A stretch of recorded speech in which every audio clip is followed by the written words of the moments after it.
Well, as you can see here in late April, the plum trees are in bloom. This is one I planted last year. I bought this at Fleet Farm in a container. The variety is black ice plum.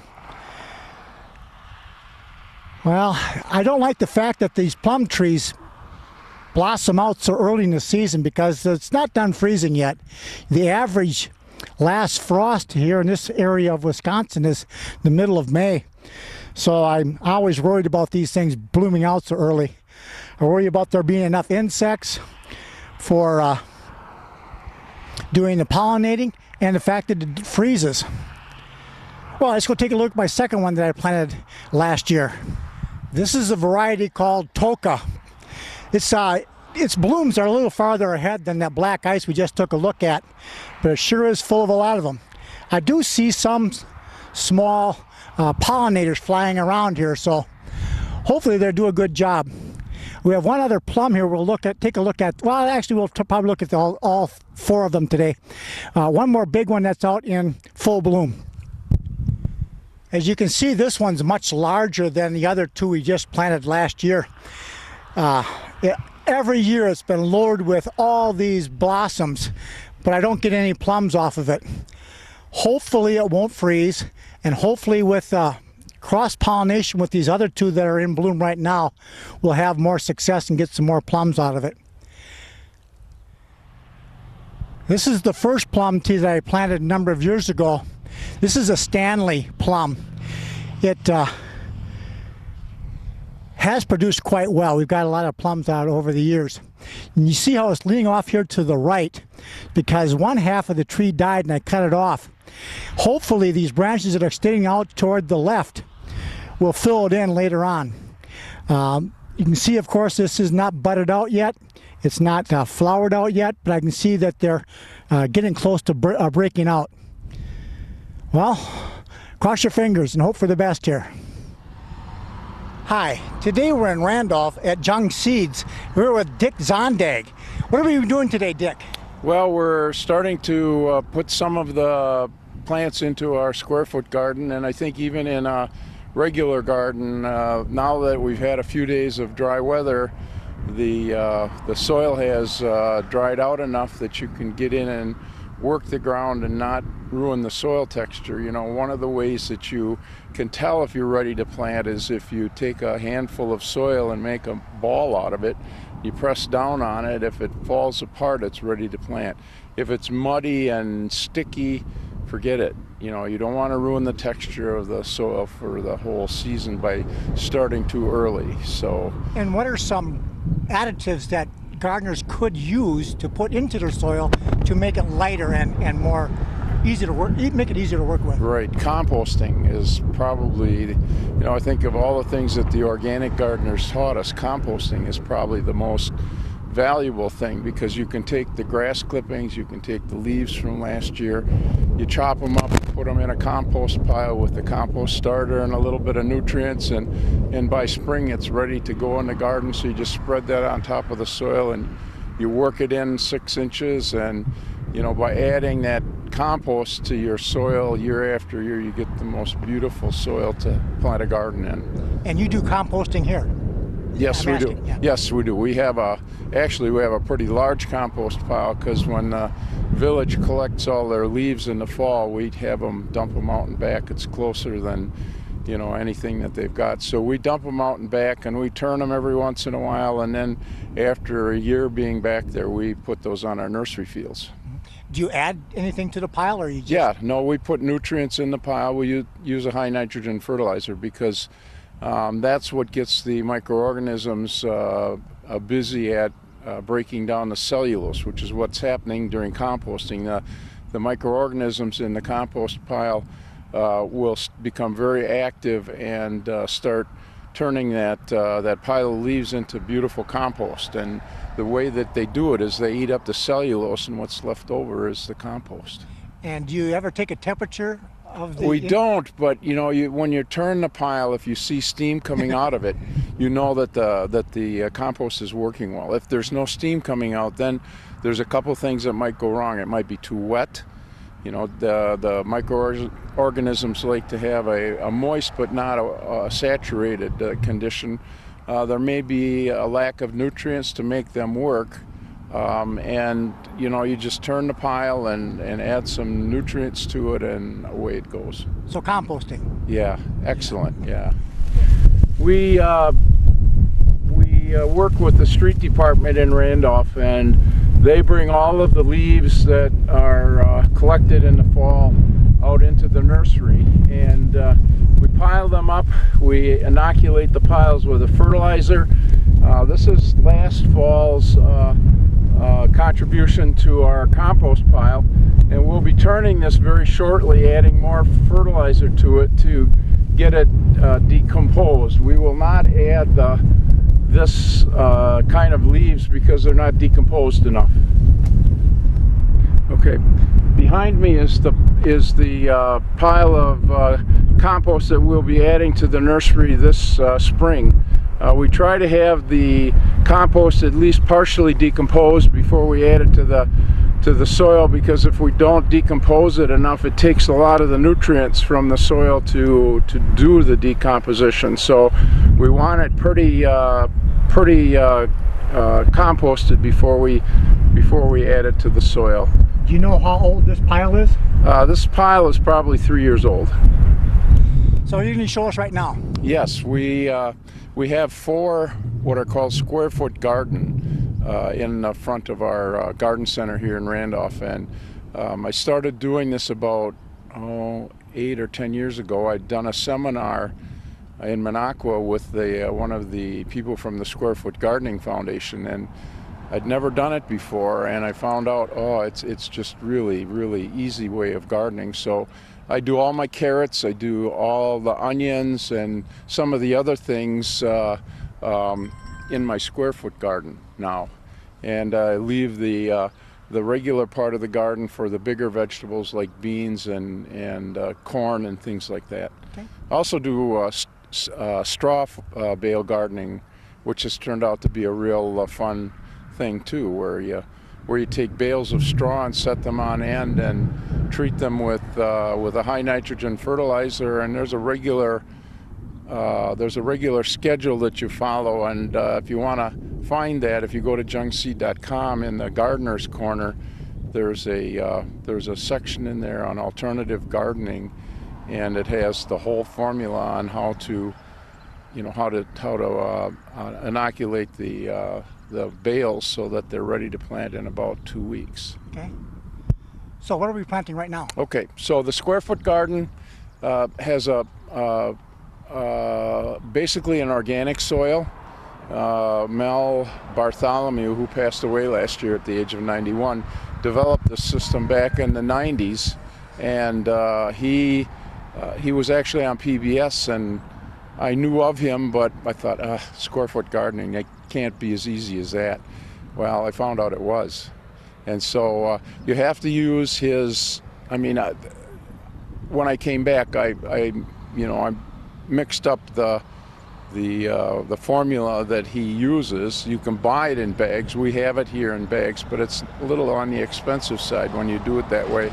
But you basically use a third peat moss, a third vermiculite, and a third different types of compost, and you mix that together, and that's basically what his soil is. And it's a very loose soil, which you'll see in a minute. And I thought what we'd do is plant a few vegetables in it, some of the cole crops, because you can plant those out now. It's even a light frost isn't going to hurt them. And then we'd put a bed of carrots in, using something that we've had for about 5 or 6 years called seed tapes. And what they are is it's like tissue paper that the seed... Can you show us those? Oh yeah, I've got them here. Okay. The seed is embedded in tissue paper, and people that have planted carrots and had not had good luck swear by these things. In fact, even people that have good luck with carrots, if they tried these seed tapes once, they'll never go back to straight seed, because it seems like with straight seed, because the seed is so small, it'll be at different depths, and it'll germinate at different rates. And so you've got some that are coming up and some that are, not germinated yet, where if you put the seed tapes in the ground, they all come up very uniformly.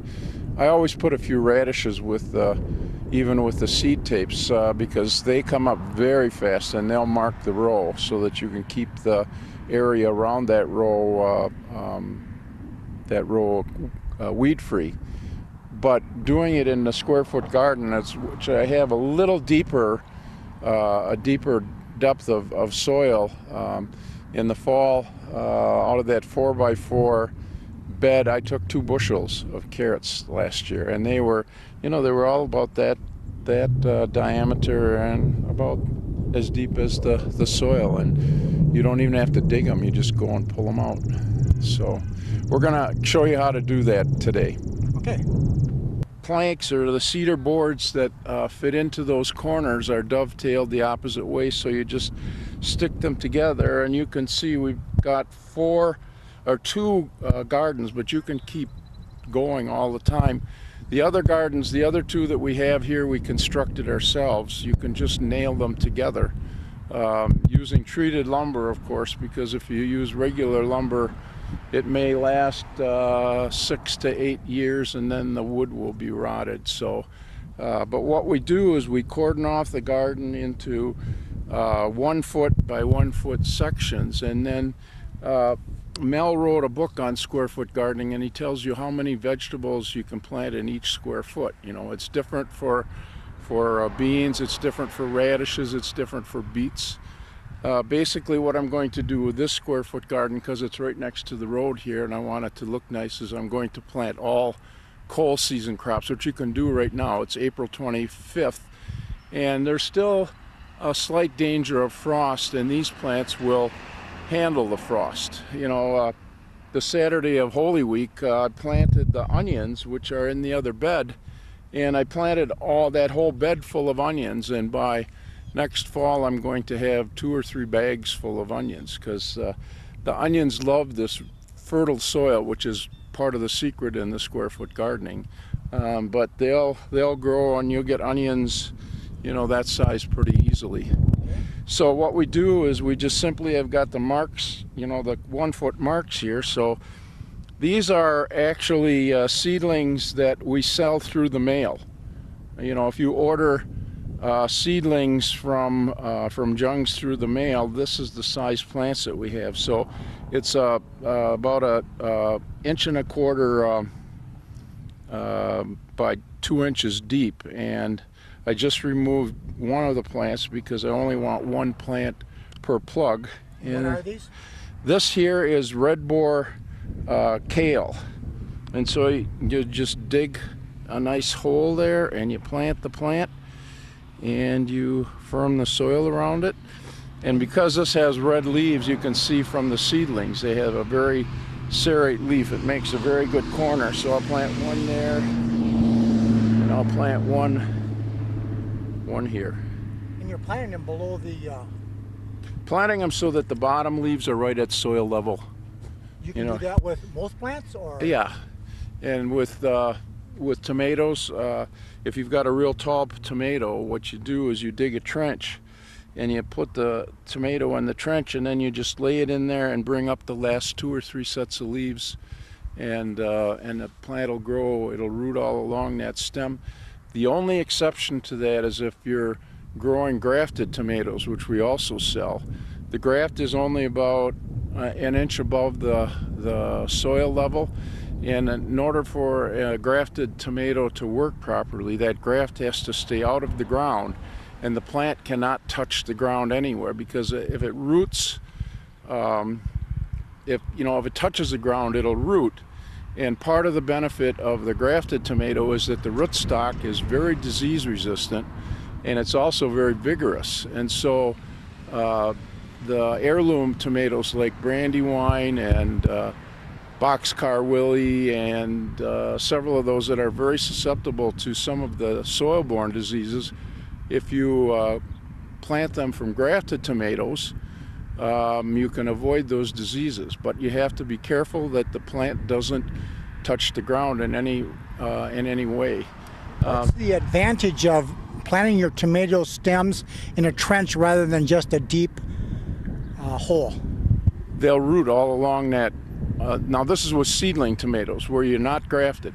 The advantage of planting them, with the vine all along is that a tomato roots very easily. That part I understand. And you'll have a tremendous root system for that plant to come. But why? If you plant it really deep, that because you're planting the original plant very deep, you're in cold soil, and it will inhibit the roots from growing until that soil gets warm. So you want warm soil, is what you're saying? That's what you want. Fine. Okay. So things that you can plant right now, we're going to be planting carrots, peas, spinach,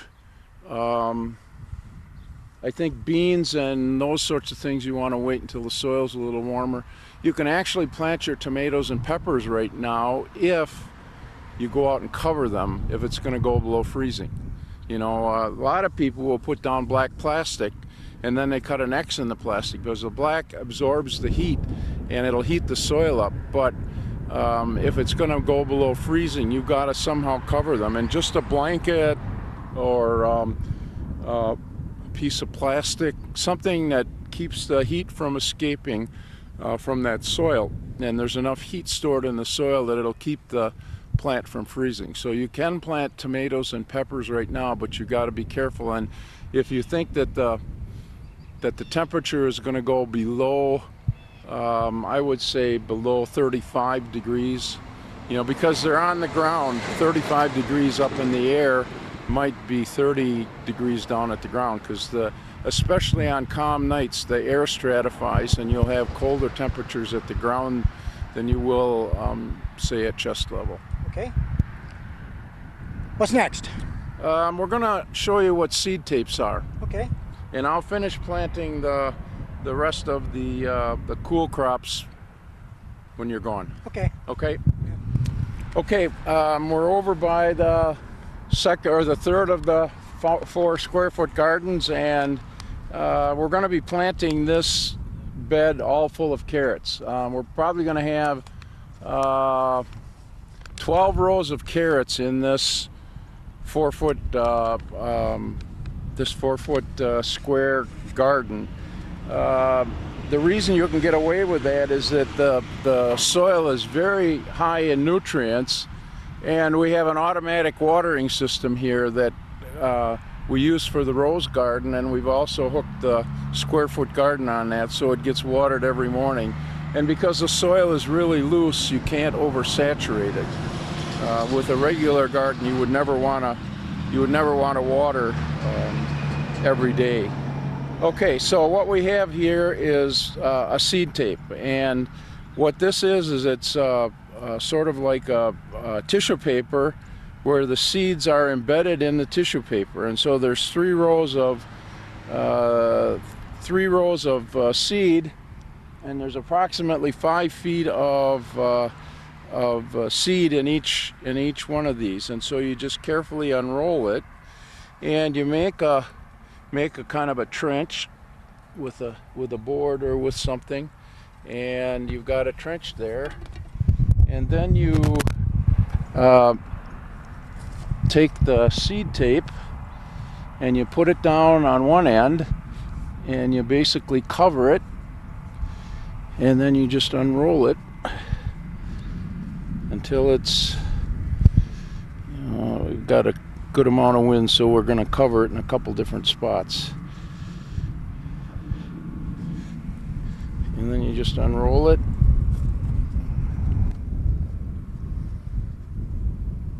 And you rip it off when you reach the end, cover it up, and then you just cover it. Now, I didn't bring garden stakes along, which I will get later, because the thing is, most people just put the seed packet in the soil, and halfway through the summer the seed packet blows away, and then you wonder, what kind of carrot did I plant? Well, carrots that I'm planting today are Nepali, which is a sweet half-long carrot. I'm planting Baltimore, which is a about an inch in diameter, and they get about this long. And then candy snacks, which is a really sweet carrot. So now that I've got that one in, what I do is I just 2 or 3 inches away, I make another row. Now you mentioned planting radishes along with to mark the row, but you don't need to do that with Not with seed with tape. No, not in this kind of a garden, because the seed comes up so easily, and it comes up so rapidly that you don't need something to mark the row. Where in a regular garden, you want those radishes in, because the radishes will mark where the row is, and by the time all the radishes are done and they're out and eaten, then your carrots are taking over the spot, and you actually get 2 crops from one area in the garden. And that's probably a good idea with some other seeds as well. Oh Perhaps yeah, beets. beets would work that way. Any of the seeds that take a little bit of time to germinate, that would be the best way to do it. So what I'm going to do is I will, plant. So this is 4 foot. I got 15 feet of seed tape. So I'll make 4 rows, and then I'll put a row of beets between the varieties. And the beets will mature earlier than the carrots, and so the beets will be out and gone by the time I pull the carrots. Okay, very good. All right, what section are we in now? Okay, we're in the order filling area, and Jung Seed has 9 different catalogs that we market under, and one of them is Totally Tomatoes. And Totally Tomatoes has about 500 varieties of tomatoes, which hardly scratches the surface. There are thousands of varieties of tomatoes. And then it has 250 varieties of peppers, and from the largest bell peppers to the very hottest. I mean, the ghost pepper is probably the best known hot pepper, but we have ghost pepper. We have one called Carolina Reaper, which is also a very hot pepper. So this is for people that really love tomatoes and peppers. I guess. Yeah. All right. Okay. What section are we in now? Okay, this is the original part of Jung Seed Company. Jung Seed Company was started by my grandfather in 1907, and it's now grown to 9 different catalog titles, and between the 5 catalogs that have seeds, and we handle between 5,000 and 6,000 varieties of vegetables and flowers. So, that's what's coming from this catalog, and everything is in order. And so when the orders are printed out, the people that fill the orders just come through here and pick out the seed packets that are on the order and put it in a container and send it on to the next department. So this is the mail order portion of the business? This is the mail order, yes. Okay, good. All right, Dick, what are we doing now? Okay, we're in the seed packing area. As I said, in the seed filling area, we have lots of different seeds and things, and some of them are pretty expensive seeds, and so we have a machine that actually counts the seeds. So the seed goes in that top hopper and then vibrates around the bowl until it falls through this metal tunnel, and then inside that blue box we have all kinds of electronics that count the number of seeds, so that it has exactly the same amount of seed in each packet. So if we say there's 30 seeds in that packet, we always overfill by about 10%. So, but every packet will have 33 seeds in it. So this is one of the ways that we fill a lot of the hybrid seeds. Okay. And what are you filling right now, Matt? Kale. Kale. Do you have more than one of these machines? Yeah, we have 4 or 5 of them, I guess. Okay.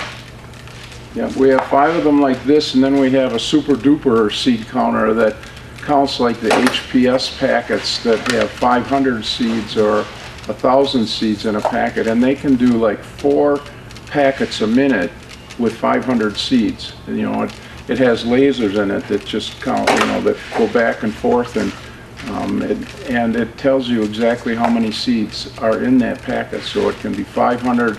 You set it for 500, and you get 510 or 505 or you know, it's a very accurate machine. Technology is amazing, isn't it? Yes, it is. So more seed packet filling? More seed packet filling, but this one is the old-fashioned way.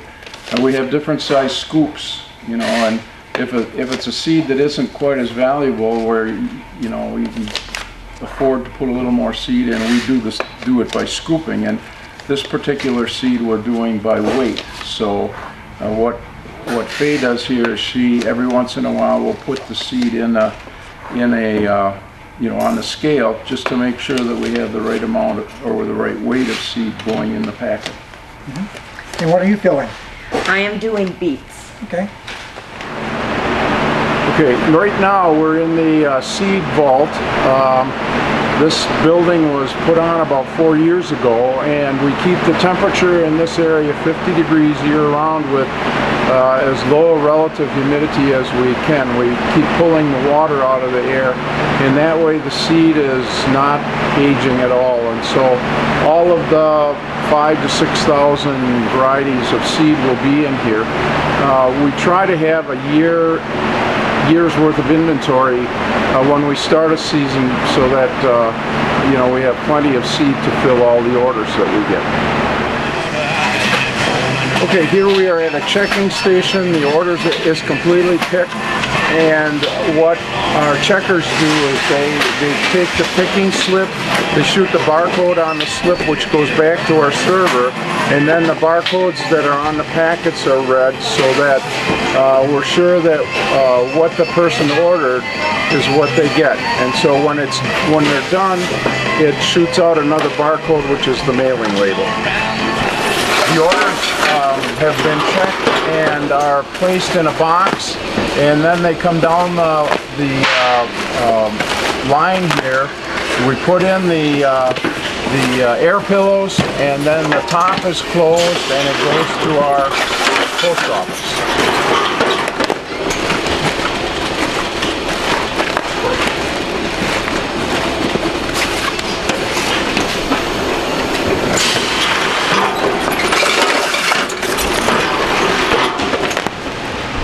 Okay, we're in our tomato pepper shipping greenhouse. We grow the tomatoes in packs, and then we shift the packs into these cups, and we put 4 of these plugs into one of these cups, and we put a tag on it to tell what variety it is, and then we pick the orders, and then we box them up, and we send them out to our customers all over the United States. We do about 500,000, or maybe a few more than 500,000 tomato and pepper plants a year through the mail. Okay, here is the final step in shipping the tomatoes and peppers. We have a box that was designed for shipping peppers, and we just bend it up, and the fingers fit right around the cups, and then we just roll it up, and then the sides fold in, and then the cover comes over the top. We stick the other side in, and it's ready to put the mailing label on, and it's ready to ship out to the customer.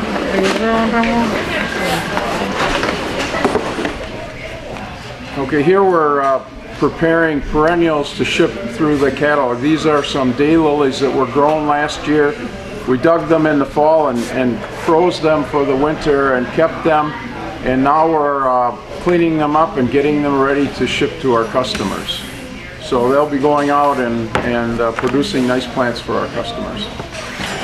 Okay, this is the machine that we ship, that prepare the plants for shipping.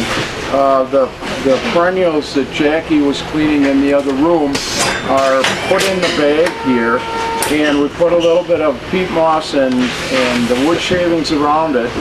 And when she steps on the pedal, the bag is sealed and ripped off, and another bag comes forward, and the information on what it is, the color it is, what zone it is, how to plant it is printed on by this feed head, and the instructions come from the computer. So when we change a variety, we change it on the computer, and then the different instructions are printed on the bag. Are these actual orders that need to be going out? These are for the filling room. And they go from here into the freezer, and then the freezer, they go into the shipping area, and then the individual orders are picked. And the reason that we do it this way is that it has a barcode on it, so we can check it at the checking stations. Okay, we're now in the nursery cooler where we keep our nursery stock, our fruit trees, some of the dormant perennials. And I always tell people we have to be a little quiet in here because the plants are dormant. We don't want to wake them up too soon.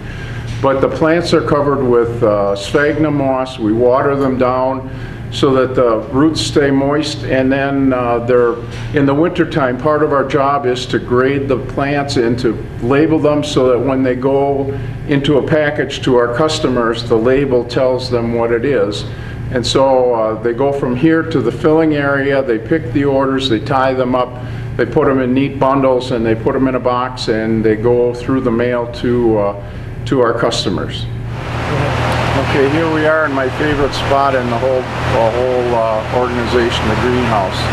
And we start a lot of plants for the garden centers and for the mail order, and so this time of the year it's pretty crowded, but the baskets are hanging from the ceiling, and a lot of the plants that we sell through the mail or in the garden centers are in pots that we'll be hauling out of here to the garden centers very soon. Some of the perennials are already in the garden centers, but the bulk of them will probably be going out next week. So the difference between now and next week will be pretty significant. But it is really pretty when we've got all the baskets and everything else in the greenhouse. This is the greenhouse that we start most of our seed in. The bench has what's called bottom heat. There are little black tubes that run back underneath the wire benches, and it heats the soil up so that we keep the soil temperature between 65 and 70 degrees, which makes the seed come up much faster and more uniform. Once the seed is germinated, then it's moved from here into another greenhouse to grow on. This is the area that's open to the public. We sell bare root nursery stock, which is unusual for a nursery. There's no soil on the root system, and so people can come in with a shopping cart and pick out the apple trees that they want, the raspberries, the grapes, the blueberries, you know, and the plants are still dormant, so they're soaked overnight, and you put them in the ground and away they go. We get people that come in from quite a distance to buy their nursery stock here at Jung's. Today is May 4th. After a week of rain, we've had 2 nice days now, and look at my crabapple tree. Isn't it beautiful? I just love the blossoms in the spring. Okay, this is some mulch that I got from the Juneau leaf site last fall and placed it in these troughs, in these trenches. And I'm going to smooth it out and start planting some things that Dick said would grow well at this time of the year.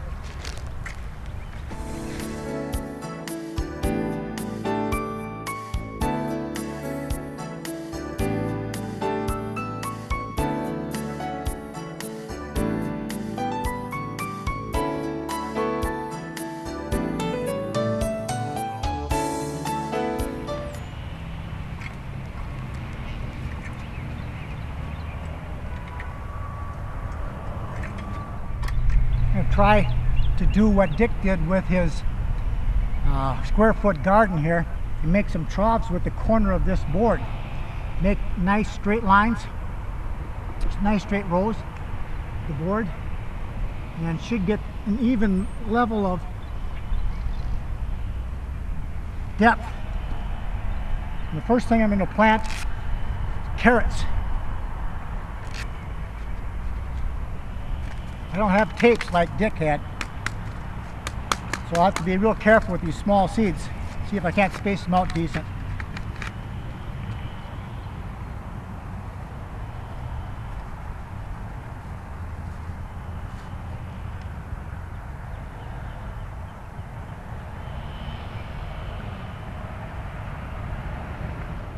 There, I've got 8 rows of carrots put in. Now I'm going to mark them with these radishes.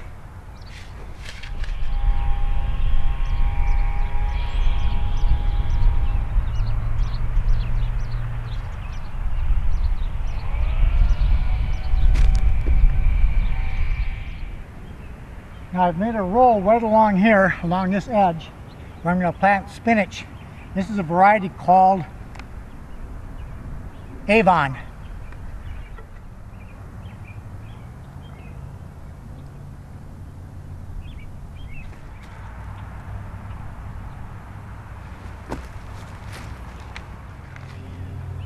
Right down this middle row, I'm going to plant some turnips. Another real small seed.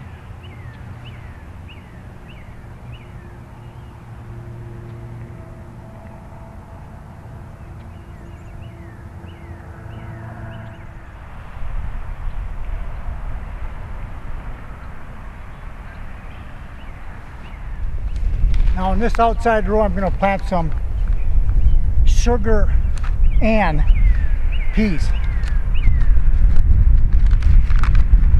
These are the variety you need to pot and all, but they don't grow so tall that you have to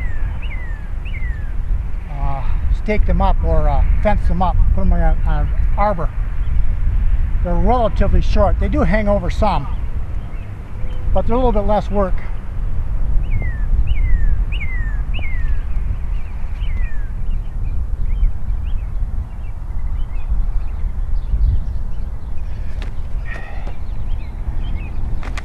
Okay, next up are beets.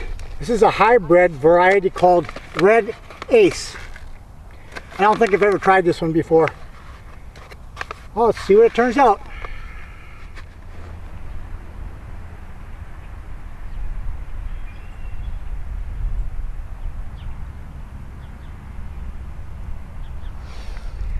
Next thing I'm planting here is kohlrabi.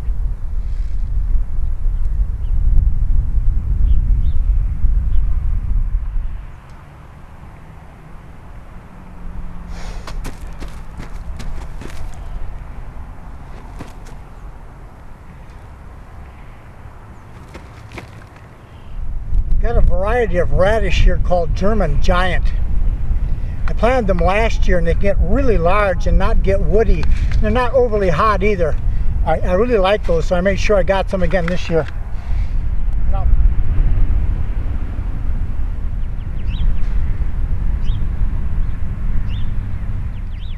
Here I have some seed that I bought in 2015.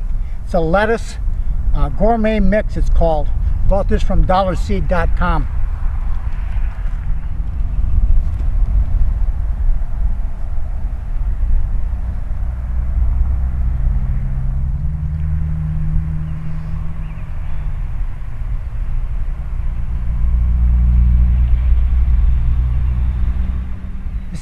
This is again some old seed that I bought at dollarseed.com in 2015.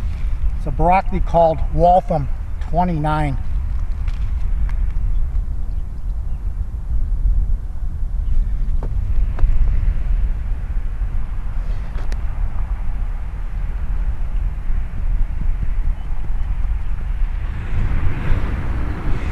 Okay, earlier in the program I told you that these onions wintered over and grew back down this spring. I told you I was going to show you how I harvest them. I cut them off and leave the roots in the ground, and then they'll grow back and they'll get successive onions off the roots. I think I cut them 2 or maybe 3 times last year to get more than one crop. So all I'm doing is digging down here by the roots and cutting it off, keeping that. Digging down, cutting it off so the roots stay in the ground. Didn't get down quite far enough there.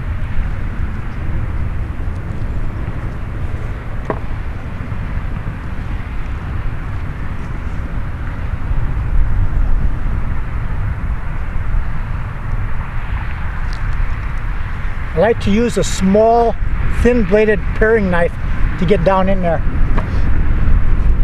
Thin blade seems to work well.